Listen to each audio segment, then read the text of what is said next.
ప్రేమతో పొందిన శ్రమలు కాంచగా కల్వరి దృశ్యం కారేను కల్లలో రుధిరం కాంచగా కల్వరి దృశ్యం కారేను కల్లలో రుధిరం ముళ్ళతో అల్లిన మకుటం జల్లాటమున పెట్టగా ముళ్ళతో అల్లిన మకుటం జల్లాటమున పెట్టగా స్రవించే పరిశుద్ధ రక్తము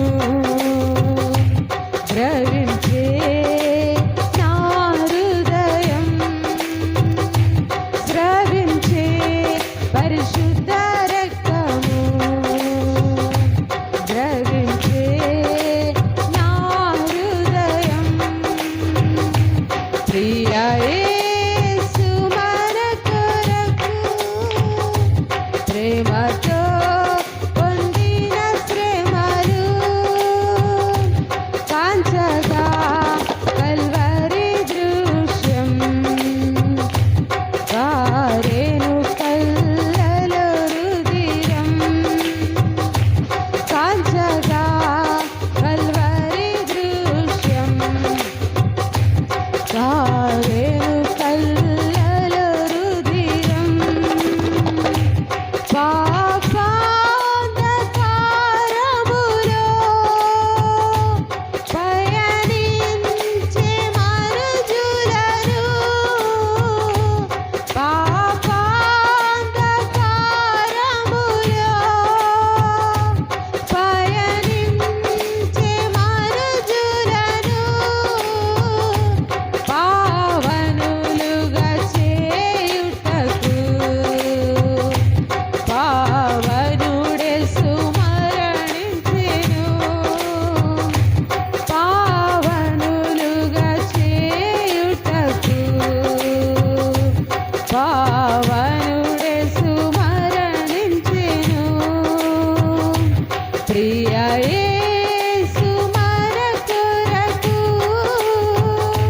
ప్రేమతో పొందిన శ్రమలు కాంచగా కల్వరి దృశ్యం కారేను కల్లలో రుధిరం కాంచగా కల్వరి దృశ్యం కారేను కల్లలో రుధిరం కాంచగా కల్వరి దృశ్యం కారేను కల్లలో రుధిరం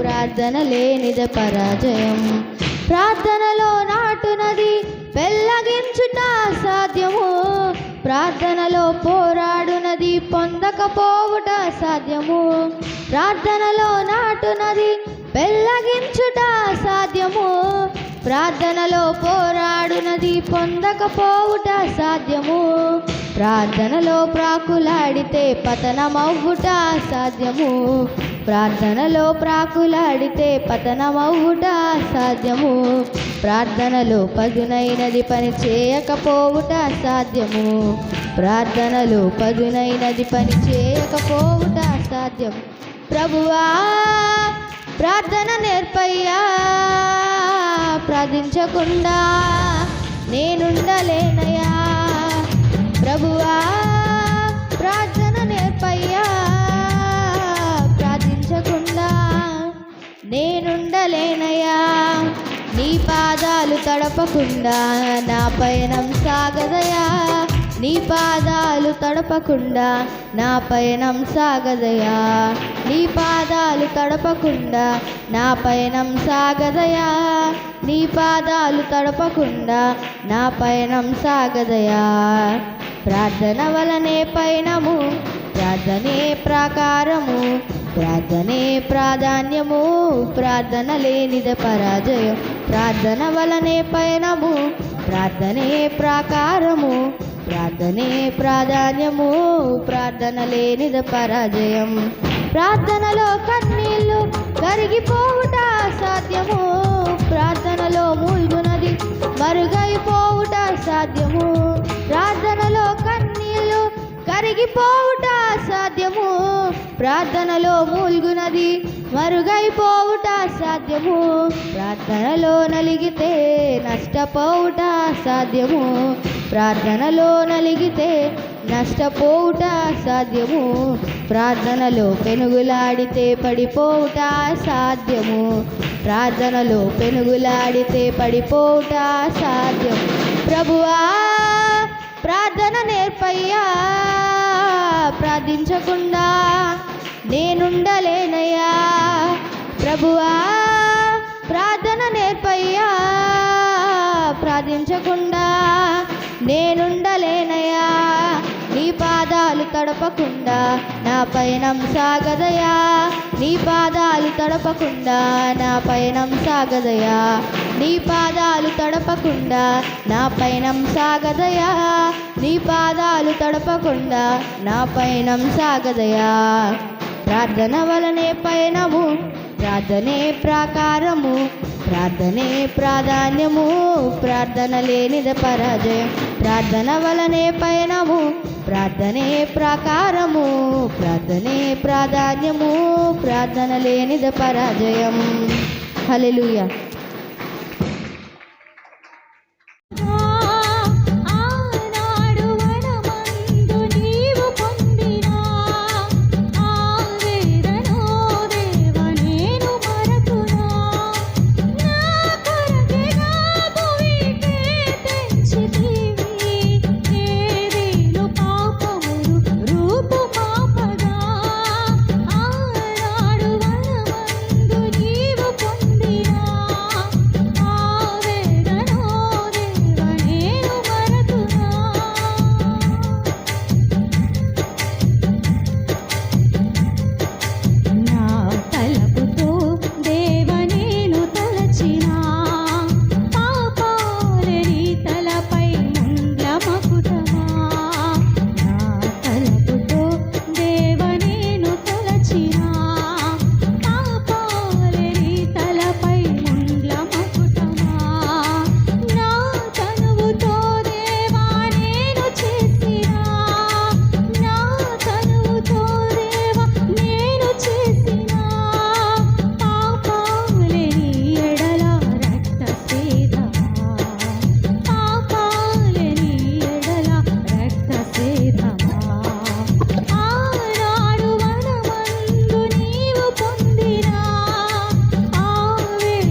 రోజు అనగా ఈ రోజు గుడ్ ఫ్రైడే రోజున యేసయ్యను 9 గంటలకు సిలువ వేశారు.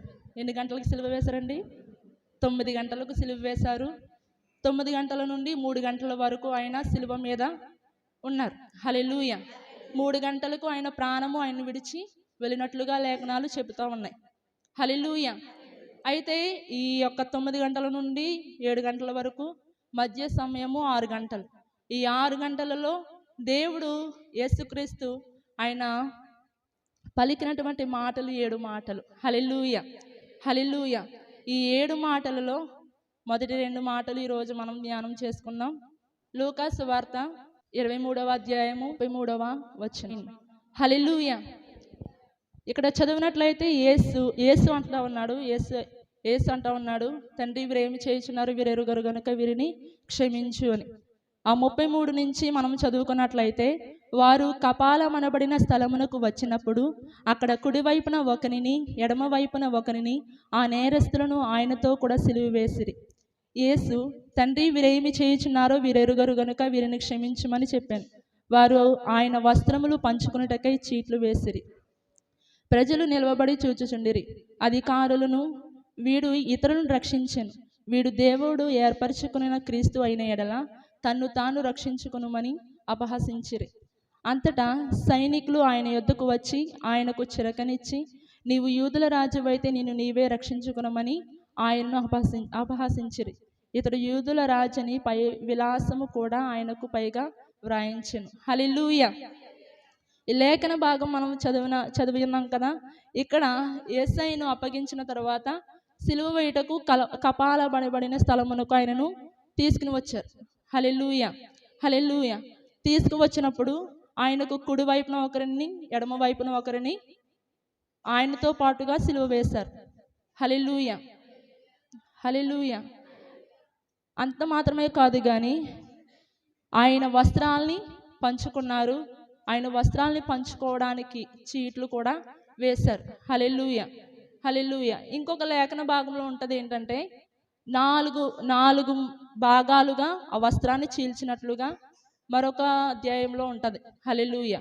4 భాగాలు. అక్కడ ఉన్న సైనికులు 4 సమానముగా పంచుకున్నట్లుగా 4 భాగాలుగా వస్త్రాన్ని చీల్చినట్లుగా అక్కడ లేఖనం చెప్తూ ఉంటుంది. అది మాత్రమే కాదు కానీ ఆయన అంగీకి ఎక్కడ కూడా కుట్టు లేకుండగా నేతతో చేయబడినటువంటి అంగీగా ఆ యొక్క అంగీ ఉండడం బట్టి దాని కొరకు చీట్లు వేసుకున్నట్లుగా కూడా ఉంటుంది. హల్లెలూయా, హల్లెలూయా, హల్లెలూయా. ఈ మొదటి మాటలో చెప్తా ఉన్నాడు, తండ్రి వీరేమి చేయుచున్నారు వీరెరుగను గనుక వీరిని క్షమించు అని. హల్లెలూయా. ఈ మాట క్షమాపణతో కూడినటువంటి మాట. హల్లెలూయా. ఎందుకు ఈ మాట చెప్తా ఉన్నాడంటే ఆయన లేఖనము నెరవేర్చడానికి ఆయన ఈ లోకానికి వచ్చినాడు. హల్లెలూయా. ఆయన లేఖనాన్ని నెరవేర్చడానికి ఈ లోకానికి వచ్చినాడు.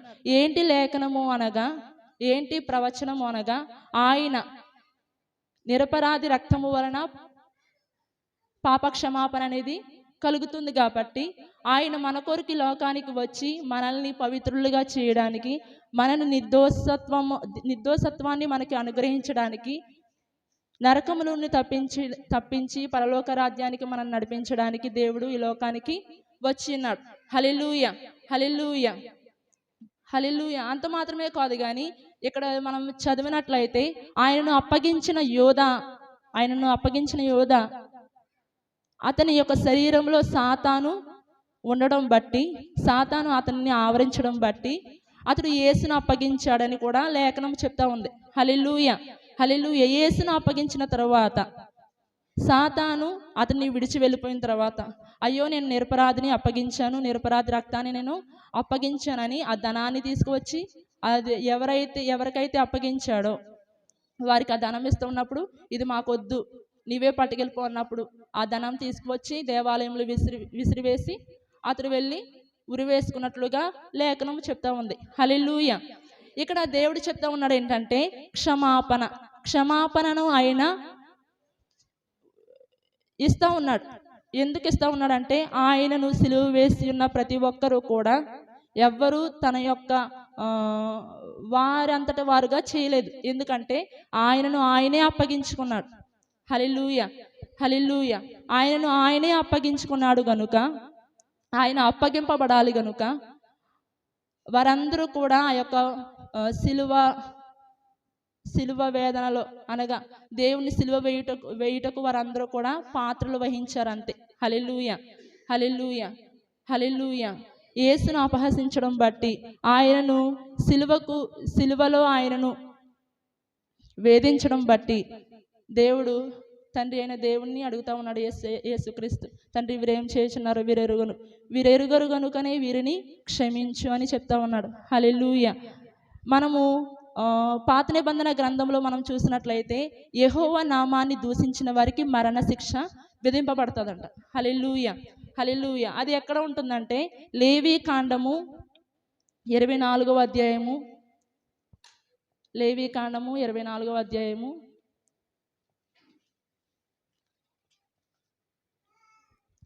10 నుండి 23 వచనాల్లో మనకి కనిపిస్తూ ఉంటుంది. ఏంటంటే, ఇశ్రాయేలురాలకు ఒక స్త్రీకి ఐగుప్తుడకు ఒక పురుషునికి పుట్టిన వాడొకడు ఇశ్రాయేల్ మధ్యకు వచ్చి ఇశ్రాయేల్ రాలి కుమారుని ఒక ఇశ్రాయేల్కి పాలెంలో పోరు పడగా, ఆ ఇశ్రాయేల్ రాలి కుమారుడు యెహోవా నామమును దూషించి శపింపగా జనులు మోసే యొద్దకు వాని తీసుకుని వచ్చిరి. హల్లెలూయ, హల్లెలూయ. ఇది ఇంకా ఇలా ఉంటుండగా 16వ వచనంలో ఉంటుంది, యెహోవా నామమును దూషించిన వాడు మరణశిక్ష నొందవలెను, సర్వ సమాజము రాళ్లతో అట్టి వానిని చావగొట్టవలెను. పరదేశీయే గాని స్వదేశీయే గాని యెహోవా నామమును దూషించిన ఎడల వానికి మరణశిక్ష విధింపవలెను. హల్లెలూయ, హల్లెలూయ. యెహోవా నామాన్ని దూషించినట్లయితే, యెహోవా నామాన్ని అవమానపరిచినట్లయితే, యెహోవా నామాన్ని హేళన చేసినట్లయితే వానికి మరణశిక్ష విధింపబడాలి అని ధర్మశాస్త్రం చెప్తా ఉంది. హల్లెలూయ. అందును బట్టి ఇక్కడ చెప్తా ఉన్నాడు యేసుక్రీస్తు ఏమనంటే, ఆయన నామాన్ని దూషిస్తూ ఉన్నారు, అపహాసము చేస్తూ ఉన్నారు, గేలి చేస్తూ ఉన్నారు, హింసిస్తూ ఉన్నారు. ఇవన్నీ చేస్తున్న ఈ ప్రజల నిమిత్తము ఆయన తండ్రి అయిన దేవునికి మొరపెట్టుకొనుచున్నాడు. ఏంటంటే, తండ్రి వీరు ఏం చేయుచున్నారు, వీరు ఎరుగరు గనుక వీరిని క్షమించు అని. హల్లెలూయ, హల్లెలూయ. మన ఎడల ఎవరైనా అపరాధం చేసినట్లయితే మనము క్షమించలేం. హల్లెలూయ. క్షమించలేం.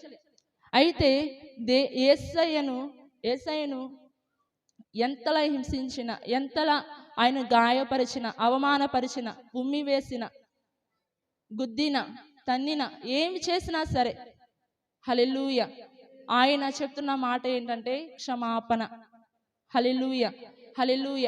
మనందరి కొరకు ఆయన ఉద్దేశం ఏమైనదంటే, ఆయన రావడానికి, ఆయన సిలువలో మరణించడానికి, రక్తము చిందించడానికి ముఖ్య ఉద్దేశం ఏంటంటే ప్రతి వారి యొక్క పాపము క్షమింపబడాలి, ప్రతి వారు నిత్య రాజ్యంలోనికి వెళ్ళాలి. హల్లెలూయ. అది ఆయన ఉద్దేశమైనది. ఎందుకు ఆయన ఉద్దేశం అలా ఉందంటే, ఆయన ఆది కాండంలో మనం చూసినట్లయితే ఆయన తన స్వరూపమందు మానవుని చేసి ఉన్నాడు.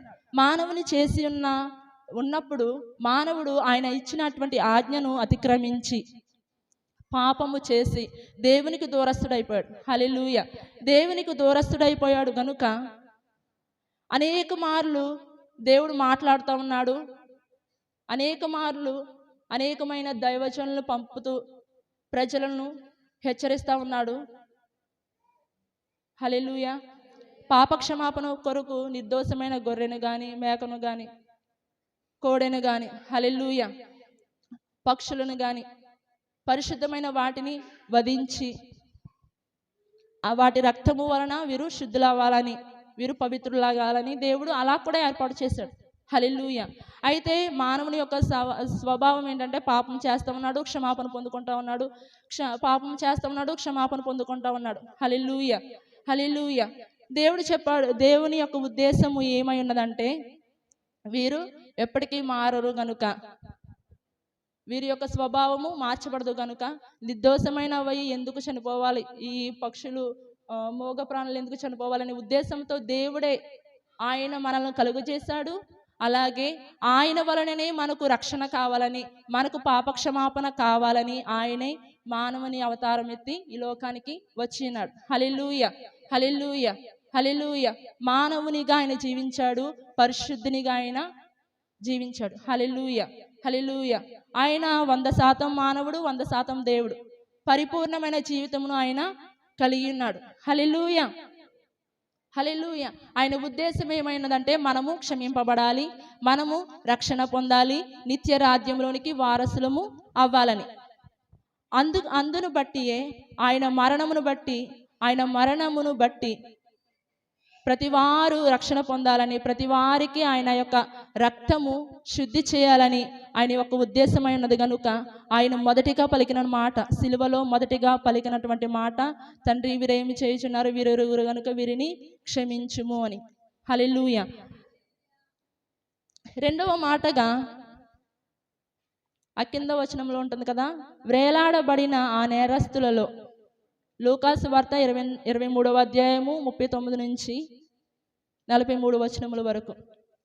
వ్రేలాడబడిన ఆ నేరస్తులలో ఒకడు ఆయనను దూషించుచు, నీవు క్రీస్తువు కదా, నీవు రక్షించుకొనుము, మమ్మును కూడా రక్షింపుమని చెప్పాను. అయితే రెండవ వాడు వానిని గద్దించి, నీవు అదే శిక్ష విధిలో ఉన్నావు గనుక దేవునికి భయపడవా?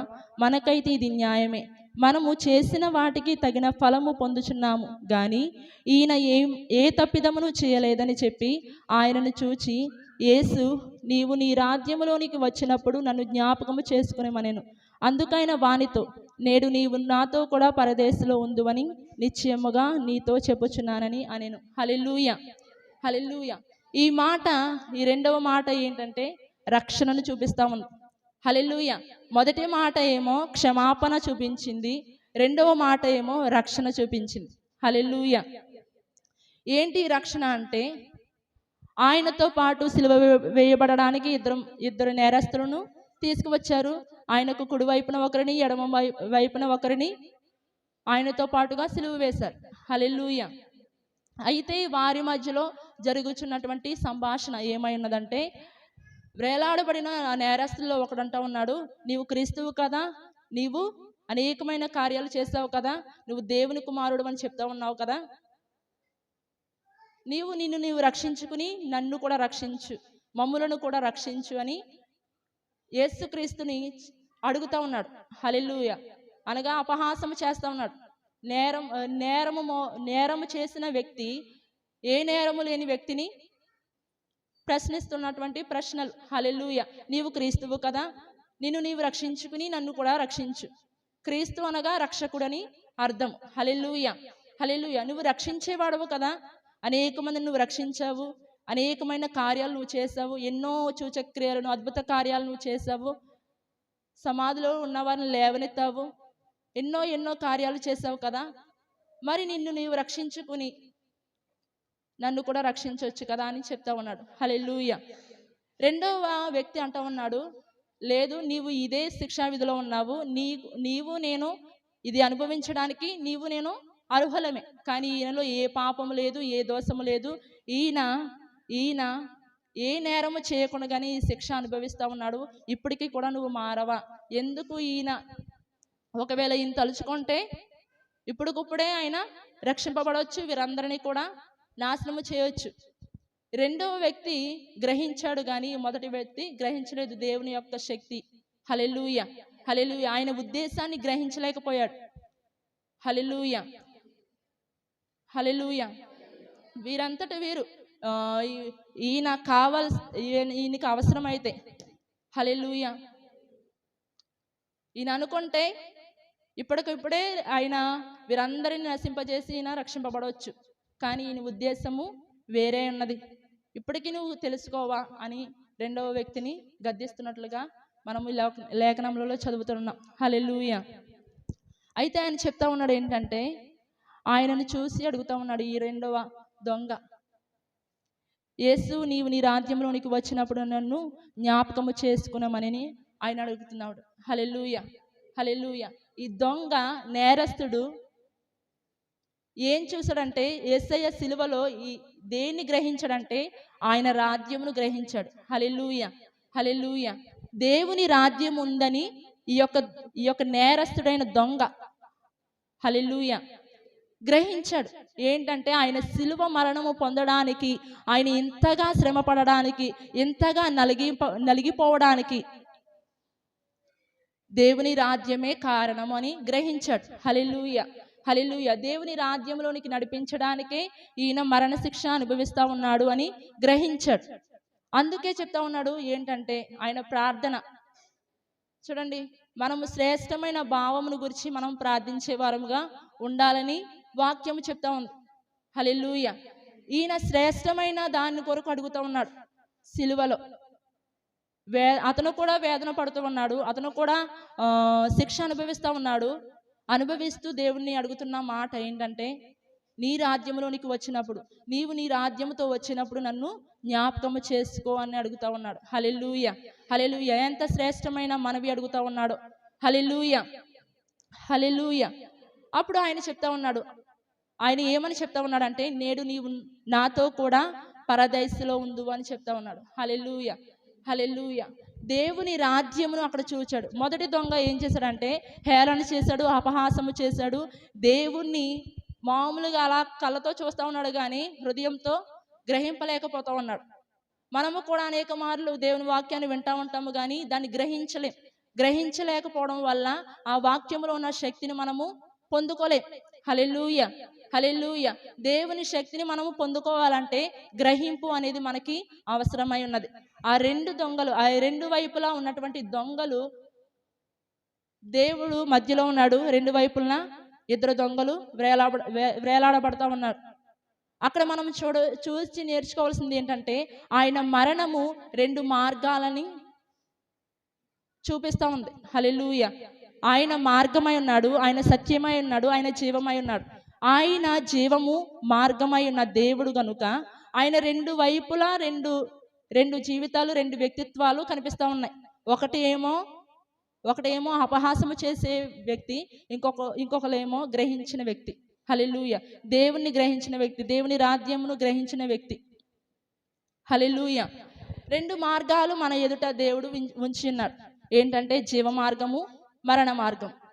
హల్లెలూయా. అపహాసము చేస్తూ, దేవుణ్ణి వెక్కిరిస్తూ, దేవుని నామాన్ని దూషిస్తూ నిత్య నరకంలోనికి వెళ్ళిపోయే వారముగా మనం ఉండకూడదు. హల్లెలూయా. దేవుని నామాన్ని అనుసరిస్తూ, ఆయన నామాన్ని కొనియాడుతూ, దేవుని రాజ్యాన్ని గ్రహిస్తూ పరదేశంలోనికి మనము అర్హులముగా ఉండునట్లుగా దేవుడు ఆ శిలువ యాగములో మనకి చూపిస్తూ ఉన్నాడు. హల్లెలూయా. మనం బాగా జ్ఞాపకం చేసుకోవాల్సింది విషయం ఏమై ఉన్నదంటే, ఆయన రక్తము చిందించడం వలన మనకి రక్షణ కలుగుతుంది. హల్లెలూయా. ఆయన రక్షణలో మనకి పాప విమోచనము దొరుకుతూ ఉంది. ప్రతి ఒక్కరి కొరకు ఆయన రక్తాన్ని చిందించి ఉన్నాడు. ప్రతి ఒక్కరి కొరకు ఆయన బలియాగము చేసి ఉన్నాడు. నీ కొరకు, నీ కొరకు, నీ కొరకు అని వ్యవధి ఆయన పెట్టలేదు, వ్యత్యాసమైన చూపలేదు. హల్లెలూయా, హల్లెలూయా. ప్రతి ఒక్కరి కొరకు ఆయన చనిపోయి ఉన్నాడు. మనం గ్రహించవలసింది ఏంటంటే ఆయన రక్షణను మన కొరకు ఇచ్చాడు, మనము అది పొందుకోవాలి. హల్లెలూయా, హల్లెలూయా. రక్షణ మనం పొందుకోవడం మన బాధ్యత. మనం ఏ మార్గంలో నిలిచి ఉన్నామో మనల్ని పరిశీలన చేసుకోవాలి. ఏ మార్గంలో మనం వెళ్తే క్షేమంగా ఉంటామో పరిశీలన చేసుకునే వారముగా ఉండాలి. హల్లెలూయా, హల్లెలూయా. ఈ యొక్క మొదటి దొంగ అపహాసం చేస్తూ ఉన్నాడు, దూషిస్తూ ఉన్నాడు, నిందిస్తూ ఉన్నాడు, గేలి చేస్తూ ఉన్నాడు, కోపపడుతూ ఉన్నాడు. అది తనకి సంతృప్తి కలగచేయవచ్చు. ఎందుకంటే అతను కోపాన్ని ఆ రీతిగా దేవుని మీద చూపించేసుకుంటూ ఉన్నాడు. అతనికి అది మంచిగా ఉండొచ్చు. కానీ రెండవ దొంగ అతడు దేవుణ్ణి దూషించడం లేదు, అపహాసము చేయట్లేదు, ఏమీ చేయట్లేదు. అతడు బాధ అనుభవిస్తానే ఉన్నాడు. ఈ మొదటి వ్యక్తిని గద్దిస్తూ ఉన్నాడు. హల్లెలూయా, హల్లెలూయా. నీవు ఇదే శిక్షా విధిలో ఉన్నావు, నువ్వు జ్ఞాపకం చేసుకో. నువ్వు ఇప్పటికీ గ్రహించలేకపోతున్నావు. ఈయన రాజ్యము కొరకే, ఈయన రాజ్యములోనికి చేర్చడానికి ఈయన మరణ శిక్ష అనుభవిస్తూ ఉన్నాడని అతను గ్రహించాడు. గ్రహించిన వ్యక్తి దేవుని సన్నిధిలో, దేవుని దగ్గర శ్రేష్టమైన మనవి చేసి ఉన్నాడు. తండ్రి, నీవు నీ రాజ్యంలోనికి వచ్చినప్పుడు నన్ను జ్ఞాపకం చేసుకో అని చెప్తా ఉన్నాడు. హల్లెలూయా. మొదటి మాట, ఆయన 9 గంటలకు సిలువ వేశారు. ఆయన్ని 3 గంటలకు ఆయన ప్రాణము విడిచినట్లుగా లేఖనాలలో మనం చదువుకోగలుగుతాము. అవి ఆ లేఖన భాగం ఎక్కడ ఉంటుందంటే మార్కు సువార్త 15వ అధ్యాయము 33 నుండి ఉంటుంది. 15వ అధ్యాయంలో ఉంటుంది. ఇదంతా మనము చదువుకున్న ఇప్పుడు చదవ అవసరం లేదు. అక్కడ ఏమని ఉంటుందంటే ఆయనను 9 గంటలకు సిలువ ఎక్కించారు. 3 గంటల వరకు ఆయన సిలువ మీద ఉంటూ ఆయన మాట్లాడినటువంటి మాటలు 7 మాటలు, శ్రేష్టమైన మాటలు. 7 మాటలు, 7 అనే సంఖ్య సంపూర్ణతకు సాదృశ్యమై ఉన్నది. హల్లెలూయా, హల్లెలూయా. ఆ 7 మాటలు కూడా ఆయన పలికి ఉన్నాడు. 7 మాటలు పలికినటువంటి మాటల్లో మొదటి 2 మాటలు ఏంటంటే, ఒకటి క్షమాపణ పలికే మాట, క్షమించగలిగించే మాట. హల్లెలూయా, హల్లెలూయా. క్షమించాడు. రెండవదిగా రక్షణను చూపించాడు. మనము దేవుని సన్నిధిలోనికి వచ్చి దేవుని దగ్గర, దేవా నా పాపరోధ జీవితాల నుండి నన్ను విడిపించు, నన్ను క్షమించు అని మనము దేవుని దగ్గరికి వచ్చి మనం ప్రార్థించినట్లయితే, క్షమాపణ అడిగినట్లయితే ఆయన క్షమించడానికి సంసిద్ధుడై ఉన్నాడు. హల్లెలూయా, హల్లెలూయా. ఎవరైతే హృదయపూర్వకంగా విరిగి నలిగిన మనసుతో దేవుని సన్నిధిలోనికి వచ్చి పశ్చాత్తాపడతారో వారిని దేవుడు ఎంత మాత్రము కూడా అలక్ష్యము చేయడంట. హల్లెలూయా, హల్లెలూయా. ఆయన దగ్గరకు వచ్చిన వారిని ఆయన త్రోసివేసే దేవుడు కాదు. మన ప్రార్థన ఎలా ఉండాలంటే సుంకరి వలె ఉండాలి. సుంకరి ప్రార్థన ఎలా అయితే విధేయత చూపించి ప్రార్థన చేశాడో అలాంటి ప్రార్థన, పశ్చాత్తాపము కలిగిన ప్రార్థన మనం చేసినట్లయితే క్షమాపణ మనకి దేవుడు అనుగ్రహిస్తాడు. హల్లెలూయా, హల్లెలూయా. రెండవ మాట ఏంటంటే రక్షణ కలిగించే మాట. ఆయన మాటలో రక్షణ ఉన్నది, ఆయన మాటలో క్షమాపణ ఉన్నది, ఆయన మాటలో విడుదల ఉన్నది. ఆయన మాట సమస్తాన్ని సమకూడి జరిపించేది ఆయన మాట. ఆయన మాటను మనం పట్టుకునే వారముగా ఉండాలి. ఏంటి ఆ మాట అంటే, ఆయన పలుకుతున్నాడు కదా, తండ్రి వీరేమి చేయుచున్నారు, వీరెరుగరు గనుక వీరిని క్షమించు అని. ఆయన పరలోక ప్రార్థన శిష్యులకు నేర్పించినప్పుడు ఏం చెప్పాడంటే, మీరు ఇతరుల యొక్క పాపాలను క్షమించినప్పుడు మీ పాపాలు క్షమింపబడతాయి అని చెప్తాడు. హల్లెలూయా, హల్లెలూయా. ఆయనను అనుసరిస్తున్న మనము, ఆయనను నమ్మి ఉన్న మనం గ్రహించవలసింది ఏంటంటే, సాధారణంగా ఇది సాధ్యపడదు, అయినప్పటికీ కూడా ప్రయత్నించే వారంగా ఉండాలి. హల్లెలూయా, హల్లెలూయా. ఏంటంటే క్షమించే మనసు నాకు దయచేయండి ప్రభు అని ప్రార్థించే వారముగా మనము కూడా ఉండాలి. హల్లెలూయా. మా ఎడల ఎవరైతే అపరాధములు చేసి ఉన్నారో, ఎవరైతే మమ్మల్ని గాయపరుస్తూ ఉన్నారో వారిని క్షమించు అని మనము కూడా అలాంటి ప్రార్థన మనం నేర్చుకునే వారముగా ఉండాలని దేవుని వాక్యం చెప్తా ఉంది. హల్లెలూయా. ఈ 2 మాటలను బట్టి దేవుడు మనల్ని బలపరచునుగాక. ఆమేన్. వందనాలు తెలియచేస్తూ ఉన్నాను. హల్లెలూయా. ఇంతవరకు చక్కగా 2 మాటలు మనం విన్నాము. 3వ మాటను మనం చూద్దాం. యోహాను సువార్త 19వ అధ్యాయము 26వ వచనం. యోహాను సువార్త 19వ అధ్యాయము 26వ వచనం. యేసు తన తల్లియు తాను ప్రేమించిన శిష్యుడును, అమ్మా ఇదిగో నీ కుమారుడు అని తన తల్లితో చెప్పెను. తరువాత శిష్యుని చూచి ఇదిగో నీ తల్లి అని చెప్పెను. ఆ గడియ నుండి ఆ శిష్యుడు ఆమెను తన ఇంట చేర్చుకొనెను. హల్లెలూయా, హల్లెలూయా. మనము 3వ మాటగా మనం చూస్తూ ఉన్నాము. తన తల్లితో చెబుతూ ఉన్నాడు, సిలువ దగ్గర ఉన్న తల్లితో, అమ్మా ఇదిగో నీ కుమారుడు. హల్లెలూయా. ఆయన సిలువలో పలికిన 7 మాటలను మనం ధ్యానిస్తూ ఉన్నాం. సిలువలో ఇంకా ఆఖరి క్షణాల్లో ఆఖరి నిమిషంలో పలుకుతూ ఉన్న మాటలు. హల్లెలూయా, హల్లెలూయా. మనము ఈ మాటల గురించి మనం ఆలోచన చేసినట్లయితే, ఒక వ్యక్తి మరణమును దగ్గరకు వెళుతూ ఉన్న సమయంలో చివరి మాటలు చెబుతూ ఉన్నప్పుడు చాలా ఆసక్తిగా వింటూ ఉంటాం. చాలా అవి ప్రాముఖ్యమైన వాటిగా మనం భావిస్తూ ఉంటాం. హల్లెలూయా. ఎందుకంటే ఇంకా ఆ వ్యక్తి లోకాన్ని విడిచి వెళ్ళిపోతున్నాడు, లేకపోతే ఇంకా మరణం అవుతున్నాడు. కాబట్టి చివరి క్షణాల్లో, చివరి నిమిషంలో మాట్లాడే మాటలకు చాలా విలువిస్తూ ఉంటాం, చాలా ప్రాముఖ్యత ఇస్తూ ఉంటాం. ఎందుకంటే ఆ వ్యక్తి లోకాన్ని విడిచి వెళ్ళిపోతున్నాడు కాబట్టి. అయితే వెళ్ళిపోయే వ్యక్తి ఏమి చెబుతూ ఉన్నాడో, ఏ మాటల గురించి చెబుతూ ఉన్నాడో ఆ మాటలన్నీ కూడా మనం తీసుకుంటూ ఉంటాం. ఆ వ్యక్తి గత కాలంలో చేసిన ఎవరితోనైనా తప్పుగా మాట్లాడినా, ఎవరినైనా నిందించినా, అవమానించినా, ఆ మాటలు అన్నీ గుర్తు చేసుకుని ఎవరినైతే అవమానించారో, ఎవరినైతే నిందించారో అవన్నీ గుర్తు చేసుకుని వారిని పిలిచి, నేను ఈ ఎడల చేసిన తప్పిదం గురించి నన్ను క్షమించండి, లేకపోతే నేను ఈ రీతిగా మాట్లాడాను, లేకపోతే నేను ఈ రీతిగా పనులు చేశాను, లేకపోతే నేను మీ మనస్సును నొప్పించాను, ఒకవేళ నొప్పించుంటే క్షమించండి అని మాట్లాడుతూ ఆఖరి మాటలు మాట్లాడుతూ వారు ఆ యొక్క కుటుంబ సిలువ మీద వ్రేలాడుతూ రక్తమును కారుస్తూ గాయములను పొంది ఆయన సిలువ మీద వ్రేలాడుతూ పలికిన మాటలు. హల్లెలూయా. ఆ మాటలు మనము ఒక మనిషి పలికిన మాటలు మనం ఎంత ప్రాముఖ్యంగా తీసుకుంటూ ఉంటామో దానికంటే ప్రాముఖ్యమైన మాటలు దేవుని మాటలు. హల్లెలూయా, హల్లెలూయా. మొట్టమొదటిగా మాట మనం చూస్తున్నాం కదా, తండ్రి వీరేమి చేయుచున్నారో వీరెరుగరు గనుక వీళ్ళను క్షమించండి. దేవుడు ఎంతో దయగలిగిన వాడు. ఆయన బాధలో ఉండి వేదనలో ఉండి కూడా ఆయన నిందించిన వారిని, అపహసించిన వారిని, గాయపరిచిన వారిని, దూషణగా మాట్లాడిన వారందరి పక్షముగా దేవుడికి ప్రార్థన చేస్తున్నారు తండ్రి అయిన దేవునికి. హల్లెలూయా. వీరిని క్షమించండి. రెండవ మాటగా మనం విన్నాము, నేడు నీవు నాతో కూడా పరదేశిలో ఉంటావని. క్షమాపణ హృదయము మనం చూస్తూ ఉన్నాం. దేవుడు క్షమించేవాడుగా కనబడుతూ ఉన్నాడు. ఎవరైతే పాపాలను ఒప్పుకుని దేవుని సన్నిధికి వస్తారో, దేవుని దగ్గరికి వస్తారో, సిలువ చెంతకు వస్తారో వారిని తప్పకుండా దేవుడు క్షమించేవాడుగా ఉన్నాడు, తన రాజ్యంలో చేర్చుకునేవాడుగా ఉన్నాడు. హల్లెలూయా. మూడవ మాటగా మనం చూసినట్లయితే ఆయన బాధ్యతను నిర్వర్తించిన వాడుగా కనబడుతూ ఉన్నాడు. హల్లెలూయా.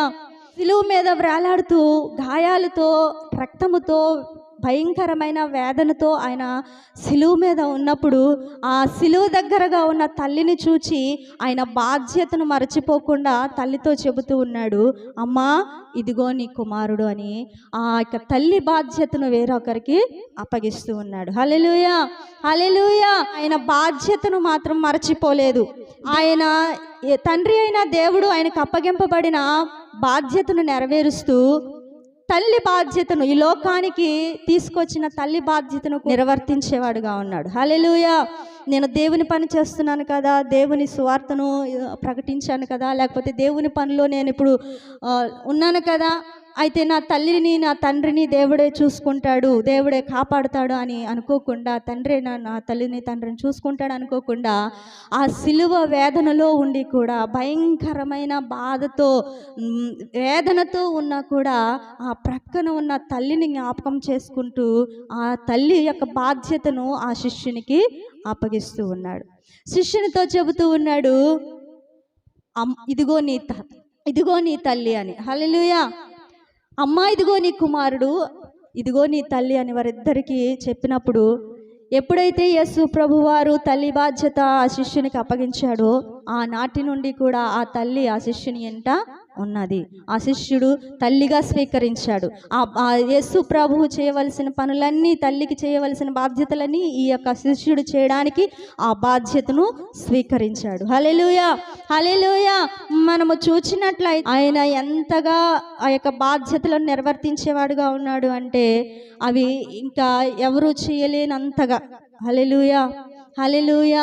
మరణ వేదన పడుతూ, గాయాలతో బాధపడుతూ, రక్తము కారుతుంది, మాటలాడలేని స్థితిలో ఉన్నప్పటికీ కూడా తల్లి యొక్క బాధ్యతను ఆయన నెరవేర్చేవాడుగా ఉన్నాడు. తల్లి యొక్క బాగోగులు, నేను చనిపోతే నా తల్లిని ఎవరు చూస్తారు, నేను ఈ లోకాన్ని విడిచి వెళ్ళిపోతే నా తల్లి యొక్క బాధ్యత ఎలాగా, నా తండ్రి యొక్క బాధ్యత ఎలాగా, నా యొక్క కుటుంబం బాధ్యత ఎలాగా అని ఆలోచించి ప్రక్కనున్న శిష్యునికి సెలవిచ్చి చెప్పాడు, నా తల్లి నీ తల్లి ఇదిగో అని. హల్లెలూయా.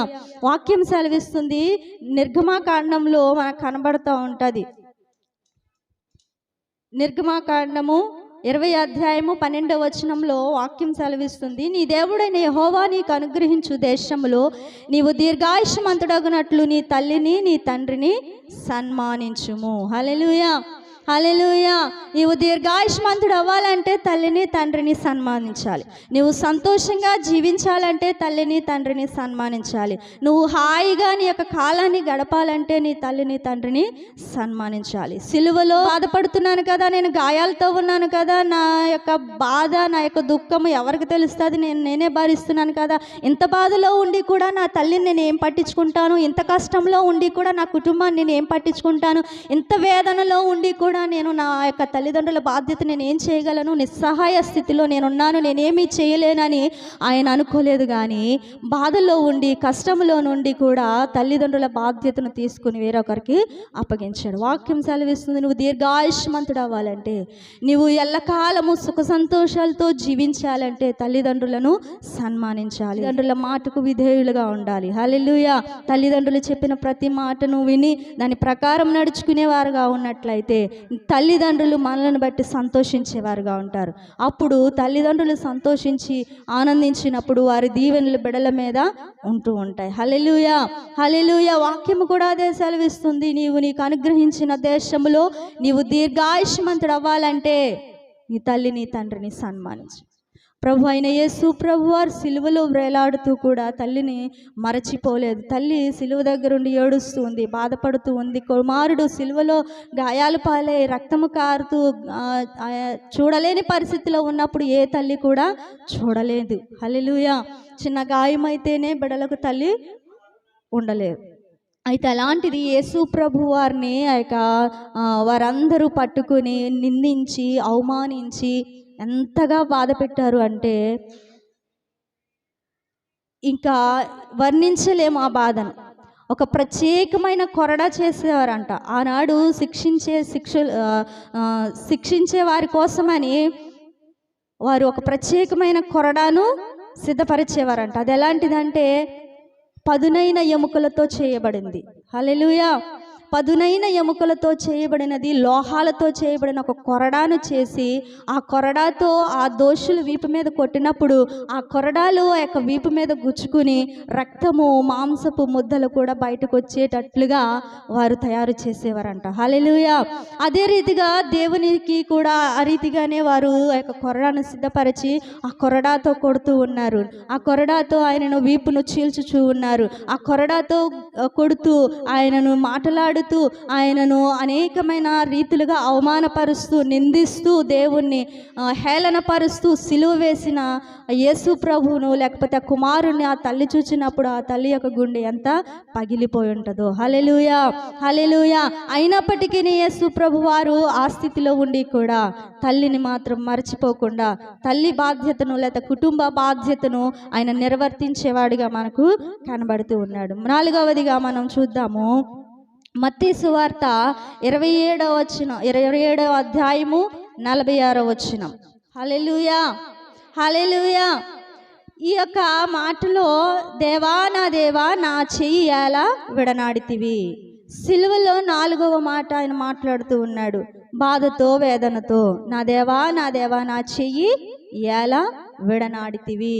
మనము కీర్తనల గ్రంథము 22వ అధ్యాయము 1వ వచనంలో చూసినట్లయితే, నా దేవా నీవు నన్నేల విడనాడితివి, నన్ను రక్షింపక నా అర్థధ్వని వినక నీవేళ దూరంగా ఉన్నావు అని కీర్తనల్లో మనం చూడగలుగుతూ ఉంటాం. అయితే అక్కడ తండ్రి అయిన దేవునితో యేసుకు కలిగిన సంబంధం చాలా గొప్పది. హల్లెలూయా, హల్లెలూయా. ఆ బంధం ఎంతో మధురమైనది, ఆ బంధం ఎంతో దగ్గరైనది, ఎంతో బలమైనది. అయితే ఆయన సిలువ వేసే సమయంలో యేసు ప్రభు వారిని యెహోవా దేవుడు విడనాడాడు, దూరం పెట్టాడు.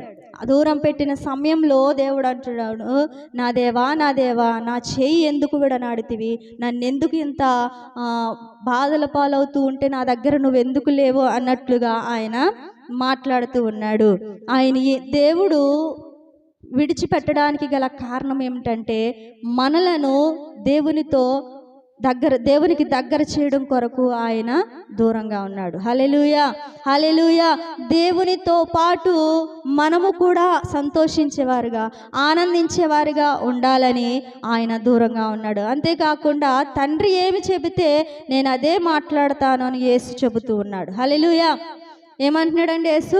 తండ్రి ఏది చెబితే నేను అదే మాట్లాడతాను, తండ్రి ఏది మాట్లాడితే అదే వింటాను అన్నట్టుగా మాట్లాడుతున్నాడు. మనం చూసినట్లయితే యోహాను సువార్త 5:19 కాబట్టి యేసు వారికి ఇట్లు ప్రత్యుత్తరం ఇచ్చాను. హల్లెలూయా. తండ్రి ఏది చేయుట కుమారుడు చూచునో అదే కానీ తానంతట తాను ఏది చేయనేరడు. ఆయన వేటిని చేయునో వాటినే కుమారుడును అలాగే చేయును. ఆమేన్, హల్లెలూయా. ఇక్కడ వాక్యము సెలవిస్తుంది, తండ్రి ఏది చెబితే అదే కుమారుడు చేస్తాడంట. లేదా తండ్రి ఏది చేస్తే కుమారుడు కూడా అదే చేస్తాడంట. తండ్రి ఏమీ చెప్పకుండా కూడా కుమారుడు చేయడు. హల్లెలూయా.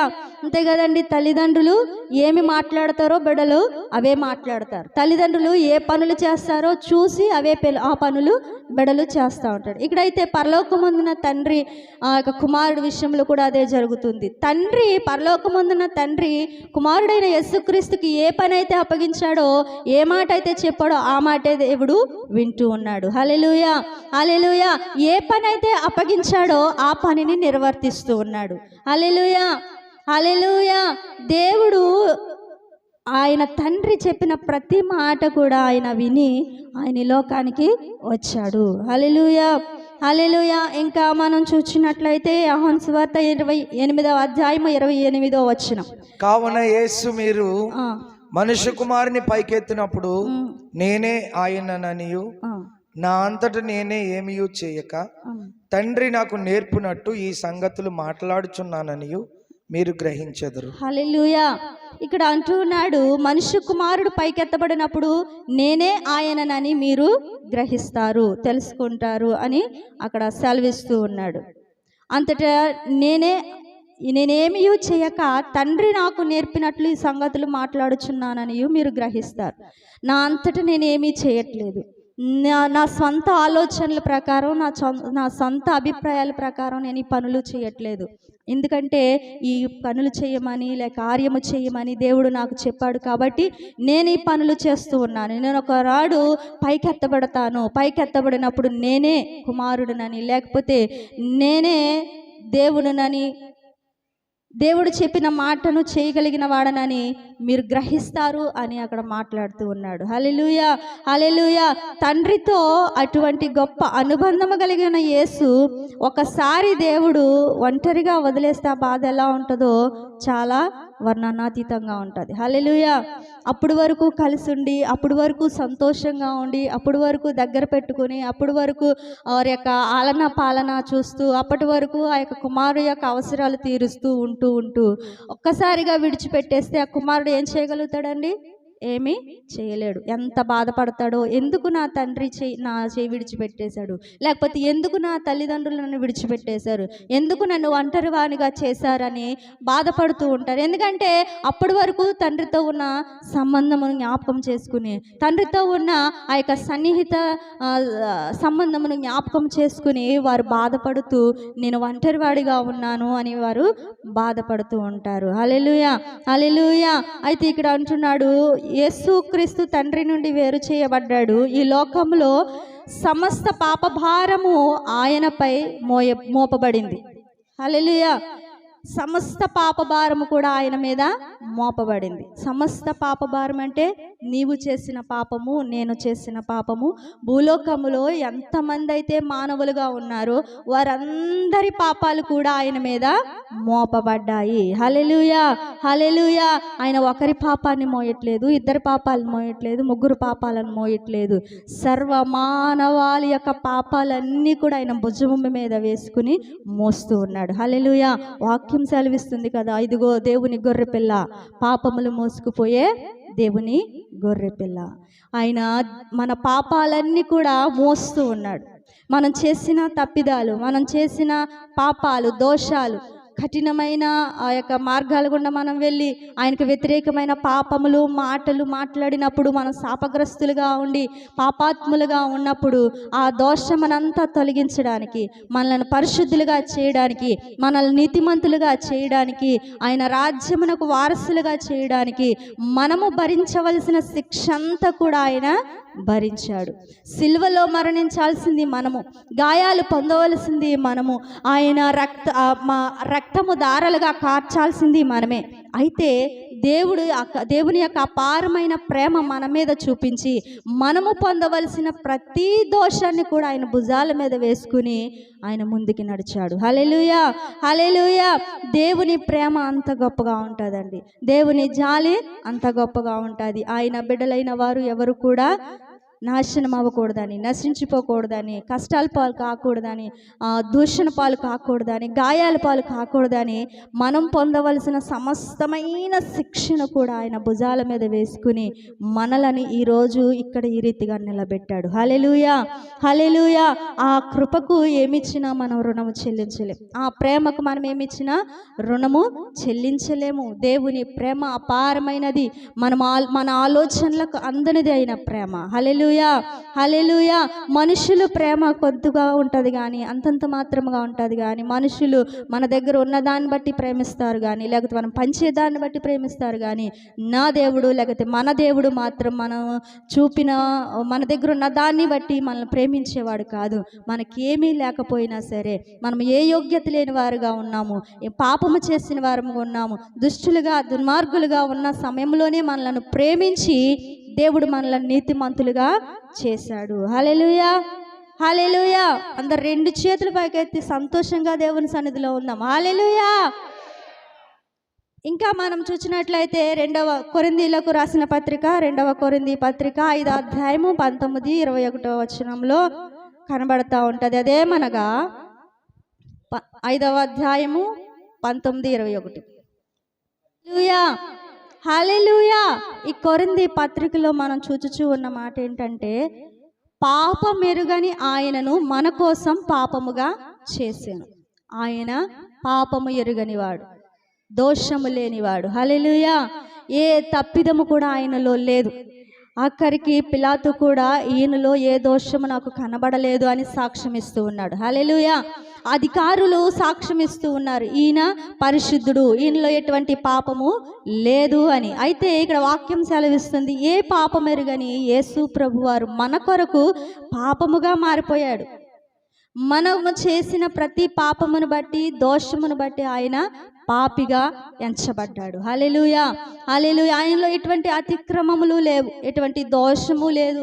ఆయన ఎటువంటి పాపము, ఒకరిని నిందించినట్లుగా, ఒకరిని కొట్టినట్లుగా, లేకపోతే ఒకరిని ఏమైనా శపించినట్లుగా ఎక్కడ మనం చూడలేదు. బైబిల్ గ్రంథం మొదలుకొని చివరి వరకు కూడా దేవుని ప్రేమనే చూస్తున్నాము తప్ప ఎవరిని కూడా నోటితో కానీ, చేతులతో కానీ, ఆయన క్రియలతో కానీ ఎవరిని కూడా గాయపరిచినట్లు మనము చూడలేదు. అలాంటి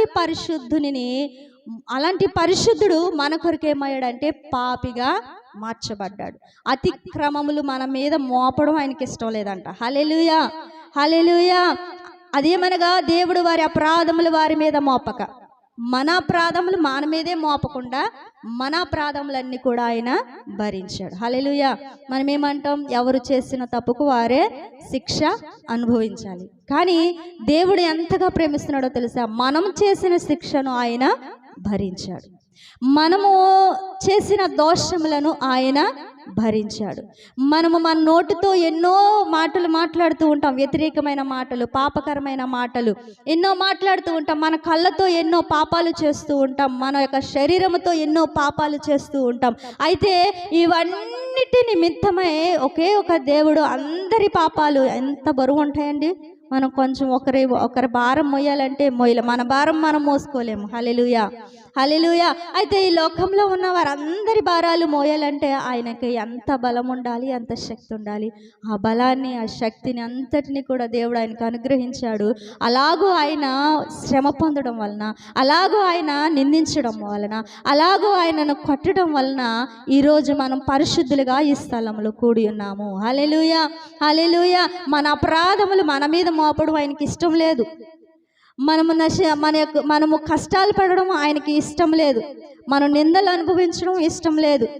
మనము గాయపరచబడడం ఆయనకి ఇష్టం లేదు. కాబట్టే దేవాతి దేవుడైన యేసుక్రీస్తు ప్రభువారు మన పాపముల నిమిత్తం ఆయన మరణించాడు. హల్లెలూయా, హల్లెలూయా.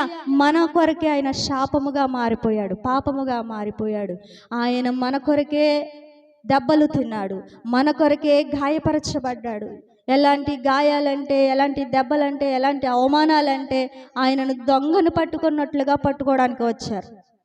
ఆయన పరిశుద్ధుడు, ఆయనలో ఎటువంటి దోషము లేదు, ఎటువంటి పాపము లేదు, ఎవరిని దూషించినట్లుగా లేదు.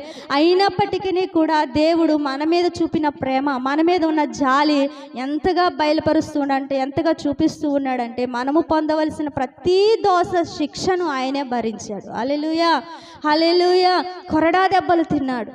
ఆ కొరడా దెబ్బలు మనం విన్నాం కదా, పదునైన లోహాలతో చేసిన ఆ కొరడ, ఆ దారితో వీపు మీద కొట్టి లాగుతుంటే ఆ కొరడ వీపుకు గుచ్చుకుని ఆ యొక్క కొరడ యొక్క దానితో చివర్లతో మాంసం అంట బయటకు వస్తూ ఉందంట, రక్తము బయటికి చిమ్ముతూ ఉంది.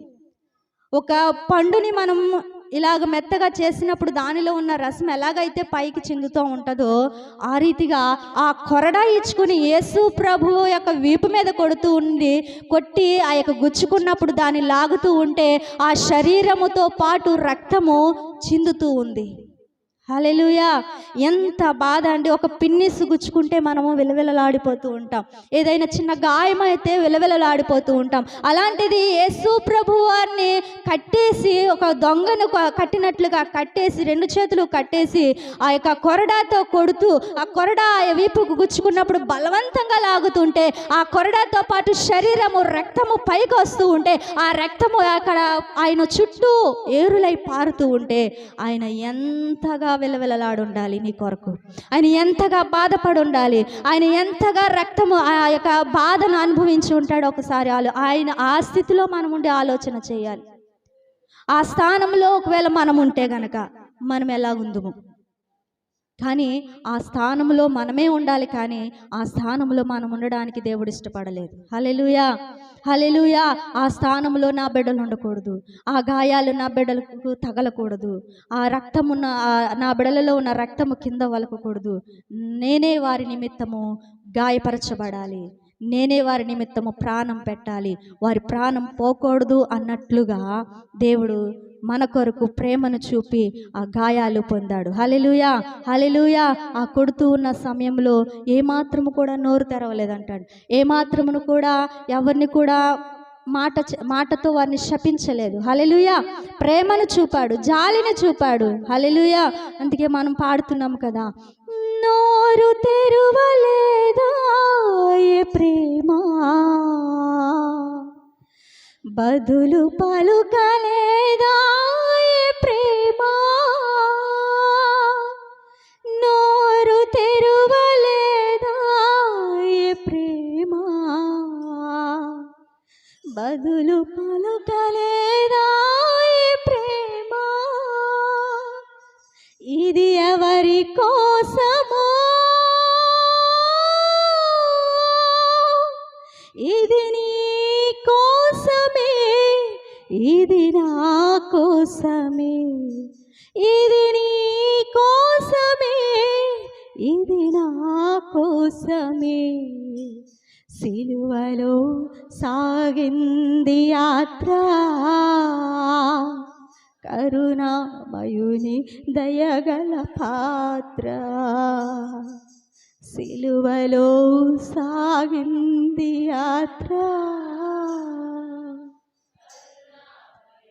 దయగల పాత్ర, చెల్లుమని కొట్టింది ఒకరు, తన ముందు నిలచి నవ్వింది మరి ఒకరు, చెల్లుమని కొట్టింది ఒకరు, తన ముందు నిలచి నవ్వింది, గేలి చేసినారు పరిహాసమాడినారు,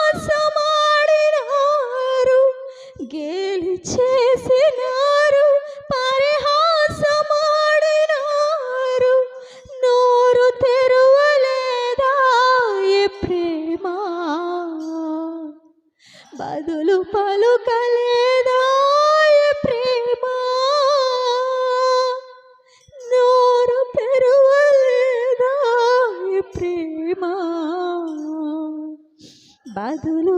పలుకలేదా ఈ ప్రేమ. అవునమ్మా, ఆయన నోరు తెరవలేదు, బదులు పలకలేదు. మన కోసం మనము సంతోషంగా ఉండాలి.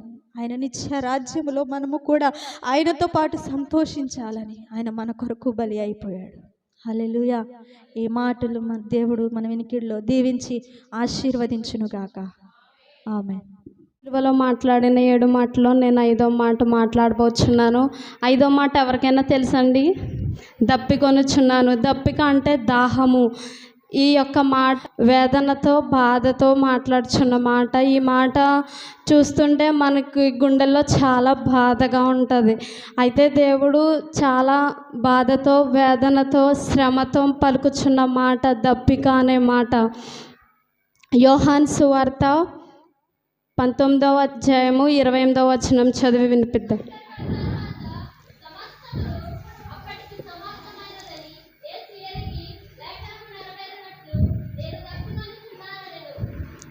లేఖనము నెరవేరునట్లు నేను దప్పికొనుచున్నాను అనేను.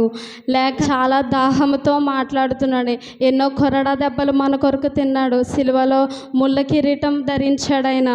అప్పటికి ఉన్న రక్తమంతా ఏరులై ప్రవహిస్తూ ఉంది. అయినా ఆత్మల కొరకైన దాహము కనుక అంటున్నాడు, నేను ఈ లేఖనము నెరవేరునట్లు. లేఖనము చాలా విలువైనది కనుక లేఖనం పట్ల దేవునికి ఉన్న గౌరవాన్ని మనం తెలుసుకోవచ్చు. లేఖనం నెరవేరినట్లు నేను దప్పికొనుచున్నాను. లేఖనము ఏ రీతిగా అయితే రాయబడిందో, లేఖనంలో ఏ రీతిగా అయితే ఉందో ఆ రీతిగా నెరవేర్చడానికి నేను శ్రమలలో ఈ మాటను పలుకుతున్న. లేఖనం పట్ల ప్రభుకు చాలా గౌరవం ఉందని మనం తెలుసుకోవచ్చు.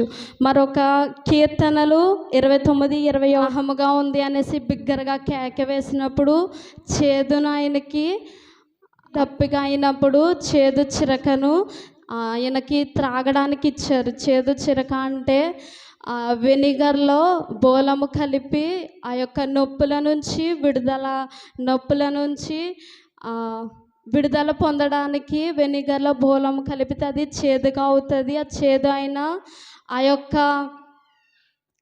అంటే మన కొరకు లేఖనంలో రాయబడినట్లుగా అయినా అనేకమైన శ్రమలు పొంది మన కొరకు మన పాపంలో నిమిత్తము ఆయన సిలువలో బలి అవ్వాలి కనుక ఆయన ఆ యొక్క చేదును. అయితే ఈ లోకంలో మదర్ తెరిసా ఆమె ఆశ్రమంలో కొన్ని మాటలు గోడల పైన రాయబడి ఉంటాయి. అయితే దప్పికొనుచున్నాను అనే మాట ఇంగ్లీష్లో ఆమె గోడ మీద రాయబడి ఉంటుంది. కొంతమంది వ్యక్తులు వెళ్ళి ఈ యొక్క దప్పిక అనే మాట, ఆ మాటను మీరు ఎందుకు గోడ పైన రాశారు అనేసి అడిగితే ఆమెను ఆత్మల కొరకు దప్పిక అనేసి ఆమె చెప్తుంది. ఈ లోకంలో ఉన్న మనము ఆత్మల కొరకు దప్పికతో ఉండాలి. ఈ లోకంలో ఉన్న మనము ఆత్మలను రక్షించేవారిగా ఉండాలి. అలాగే దేవుడు కూడా సిలువలో ఆయన మరణానికి ముందు ఆత్మల కొరకు దప్పికతో, ఆత్మల కొరకు ఆకలితో ఆయన ఉండడం మనం చూస్తాం. దేవుడు సిలువలో 9 గంటల నుంచి 11 గంటల వరకు 3 మాటలు మాట్లాడినట్లు, అదే రీతిగా 11 గంటల నుంచి 3 గంటల వరకు మిగతా 4 మాటలు మాట్లాడినట్టు మనం చూస్తాం. ఫస్ట్ 3 మాటలోనేమో చుట్టూ ఉన్న జనం గురించి, చుట్టూ ఉన్న వారి గురించి మనం మాట్లాడడం చూస్తాం.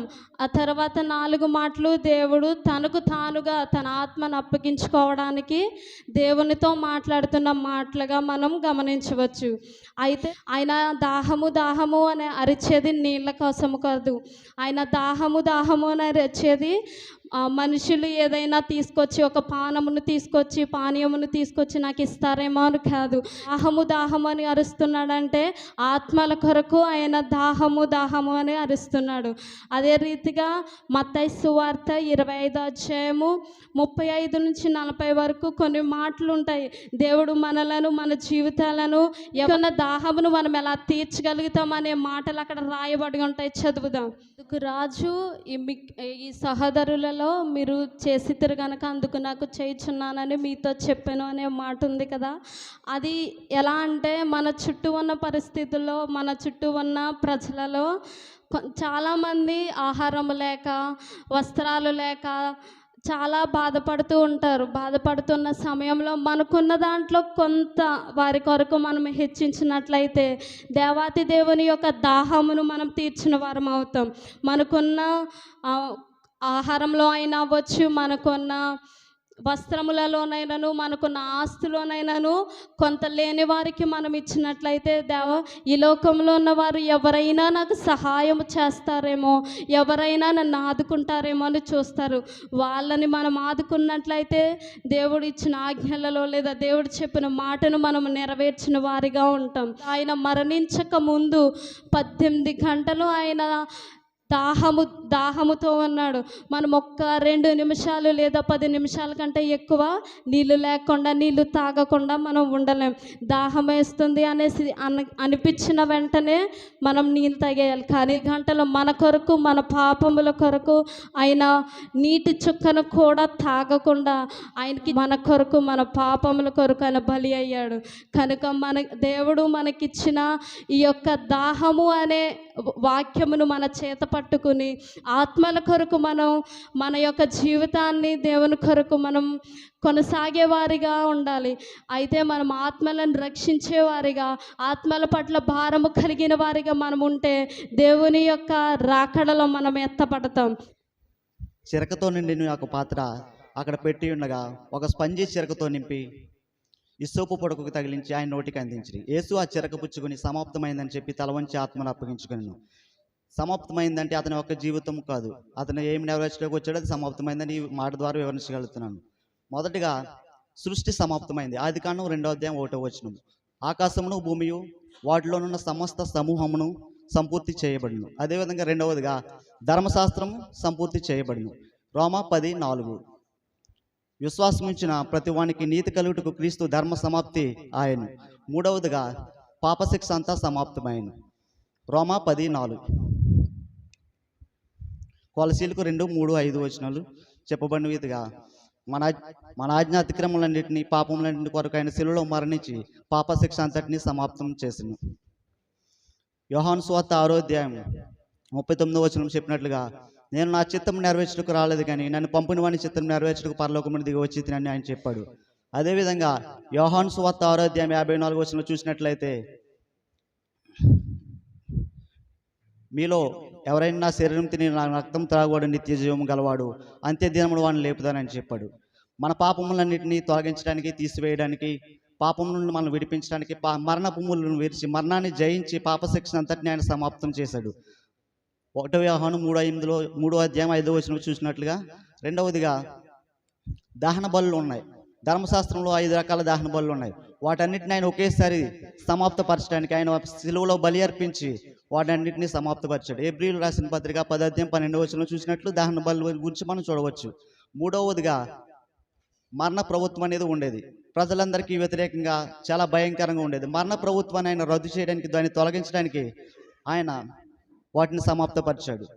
ఇక 4వదిగా రక్షణను గూర్చిన సువార్తను ఆయన సమాప్తపరిచాడు. సర్వ సృష్టికి వచ్చి ఆయన సువార్తను ప్రకటించి రక్షణ సువార్తను ఆయన సమాప్తపరిచాడు. 5వదిగా 1 యోహాను 3వ అధ్యాయం 8లో చెప్పినట్లు తన పాపం గురించి ఆయన చెప్తున్నాడు. ఎవరైతే దేవునికి వ్యతిరేకంగా ఉంటారో వారి గురించి, సాతాను క్రియలను గురించి, అపవాద క్రియలను నేను లయపరచడానికి దేవుని కుమారుడు మనుషు కుమారుడుగా వచ్చి అపవాద క్రియలను సమాప్తిపరిచాడు. ఇక 6వదిగా ధర్మశాస్త్రం సమాప్తమైంది. రోమా 10:4 ధర్మశాస్త్రం గురించి ఆయన సమాప్తపరిచాడు.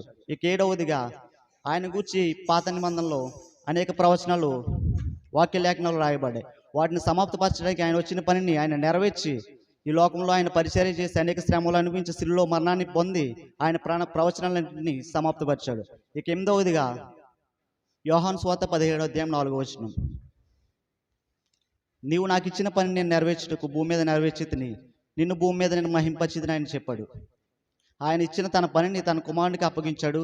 ఆయన తన పనిని విజయవంతంగా ఎంతో చాలా నమ్మకంగా దాన్ని పూర్తి చేసి అతనికి ఇచ్చిన మాటను నిలబెట్టుకుని ఆయన సమాప్తపరిచాడు. ఈ విధంగా ఈ సమాప్తం అనే మాట యోహాను సువార్తలోనే కాకుండా 19వ అధ్యాయం 29-30 వచనంలో చూపినట్లు ఇది మొదటి రాకడగా సూచనగా ఉంది. ఇక ఆయన రెండవ రాకడ అంటే అది ప్రకటన గ్రంథం 1వ అధ్యాయం 8వ వచనం, అదేవిధంగా ప్రకటన గ్రంథం 22వ అధ్యాయం 12-13 వచనాల్లో చూసినట్లయితే, ఇదిగో నేను త్వరగా వచ్చుచున్నాను, వాని క్రియ చొప్పున ప్రతి వానికి ఇచ్చుటకు నేను సిద్ధపరిచిన జీతం నా యొద్ద ఉన్నది. నేనే అల్పాయు ఉమేగాయు, నేనే ఆదియు అంతము నేనై ఉన్నాను, కడపటి వాడిని మొదటి వాడిని నేను ఆయన చెప్పాడు. కాబట్టి ప్రతి ఒక్కరూ మన యొక్క శ్రమలన్నీ, మన యొక్క కష్టాలు నష్టాలు సమాప్తం అవ్వాలంటే ఆయన వెంబడించాలి, ఆయన సిలువను ఎత్తుకోవాలి. ఆయన ఆజ్ఞ అతిక్రమించడమే పాపం కనుక పాపం విడిచిపెట్టి ఆయన వాక్యం ద్వారా జీవించాలని చెప్తున్నాను. ఆయన శరీరం రక్తం అనబడే ప్రార్థన వాక్యంతో పాటు మనం విశ్రాంతి దినము తీసుకునే రొట్టె ద్రాక్ష రసాన్ని తీసుకోవడంతో పాటుగా ప్రార్థన వాక్యం ద్వారా మనం ఆయన అంత్యదినంలో లేపబడేవారిగా ఉండాలని, అదేవిధంగా ప్రతి ఒక్కరూ ఆయన శిష్యుల వల్ల ఆయన వెంబడించాలని, మన కష్టములు మన పాపములన్నీ సమాప్తం అయ్యే వరకు ప్రార్థనలో వాక్యంలో ముందుకు సాగాలని కోరుకుంటున్నాను. నాకు ఈ అవకాశం ఇచ్చిన పాస్టర్ గారికి నా వందనాలు తెలియజేస్తాను. సిలువలో పలికిన 6 మాటలు మనం విన్నామండి. 7వ మాట మనం వివరించుకుందాం కొంతసేపు. తండ్రి అయిన దేవుడు తండ్రి నీ చేతికి నా ఆత్మను అప్పగించుకొని చున్నాను అనెను. లూకా శుభవార్త 23:46 అధ్యాయము.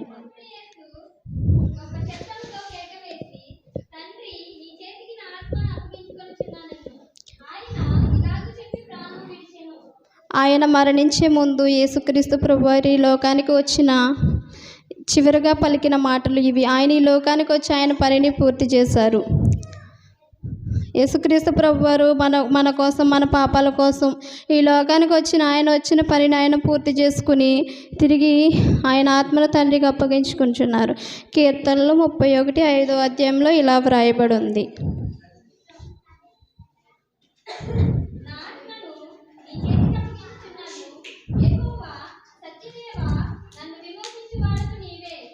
ఇక్కడ బాగా అర్థమవుతుందండి. తండ్రి అయిన దేవునిపై యేసుక్రీస్తుకి ఎంత నమ్మకం, ఎంత విశ్వాసం ఉందో ఈ మాటల్లో మనకు చాలా బాగా అర్థమవుతుంది. మనము కూడా అదే విధంగా ఆయన యందు అంతే నమ్మిక, అంతే విశ్వాసాన్ని కలిగి మనము కూడా జీవించే వారుగా మనము ఉండాలి. అదేవిధంగా ఇక్కడ ఆత్మను అప్పగించుకొనిచున్నానన్నమాట చాలా ముఖ్యమైనది. యేసుక్రీస్తు ప్రభువారు ఆత్మ విడిచిపోలేదు, అలాగని తండ్రి అయిన దేవుడు ఆయన ఆత్మను తీసుకోలేదు. యేసుక్రీస్తు ప్రభువారు ఆయన ఇష్టపూర్వకంగానే ఆయన ఆత్మను తండ్రి అయిన దేవునికి విధేయతతో అప్పగించారు. అదే మనకు కూడా అప్పగించారు. అదేవిధంగా మన జీవితంలో అనేకమైన శ్రమలు, శోధనలు మనకు కలిగితాయి. ఆర్థిక ఇబ్బందులను బట్టి కావచ్చు, అనారోగ్యాలను బట్టి కావచ్చు, మనకు కూడా ఇబ్బందులు కలుగుతూనే ఉంటాయి.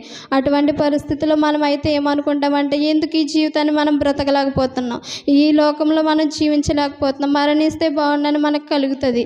అటువంటి పరిస్థితుల్లో మనం యేసుక్రీస్తు శ్రమలను మనం జ్ఞాపకం చేసుకునే వారిగా ఉండాలి. ఆయనకు అనుకూలమైనప్పుడు మన ఆత్మను ఆయనకు సమర్పించుకోగలిగిన వారిగా మనము ఉండేవారిగా మనం ఉండాలి. అదేవిధంగా 3వదిగా ఫిలిప్పీలకు రాసిన పత్రిక 2:8 ఇలా వ్రాయబడి ఉంది. ఫిలిప్పీలకు రాసిన పత్రిక 2:8.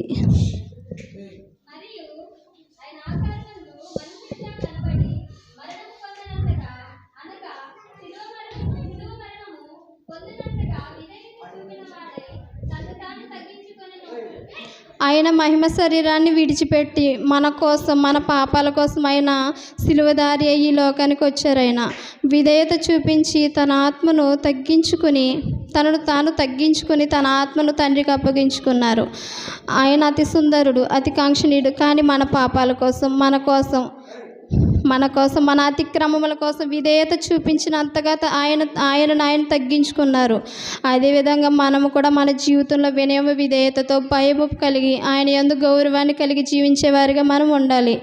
తగ్గింపు జీవితాన్ని కూడా మనం కలిగి ఉండాలి. ఇతరుల పట్ల కూడా మనం అలాగే ఉండాలి. 4వదిగా చూసినట్లయితే రోమియోలకు రాసిన పత్రిక 12:1 అధ్యాయంలో ఇలా వ్రాయబడి ఉంది.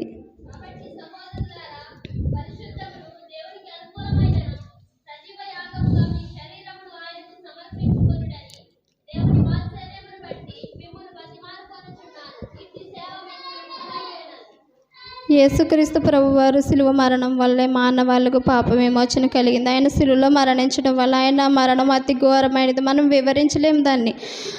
అటువంటి ఘోరమైన శిలువలో మన పాపాలన్నీ, మన అతిక్రమణలు కూడా ఆయన కడిగివేశాడు.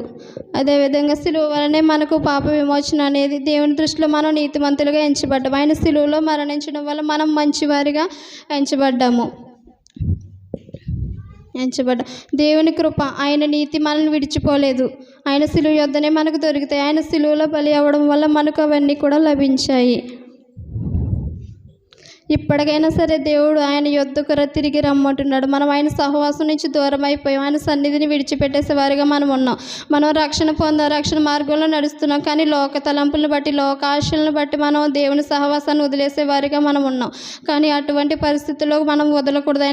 ఆయన సహవాసాన్ని మనం వదిలేసే వారిగా మనం అస్సలు ఎంత మాత్రము కూడా ఉండకూడదు. ఆయన సహవాసాన్ని కలిగే జీవించాలి మరణం పొందేంత వరకు.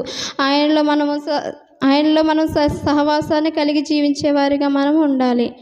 యోహాను సువార్త 3:16 అధ్యాయంలో ఇలా వ్రాయబడి ఉంది.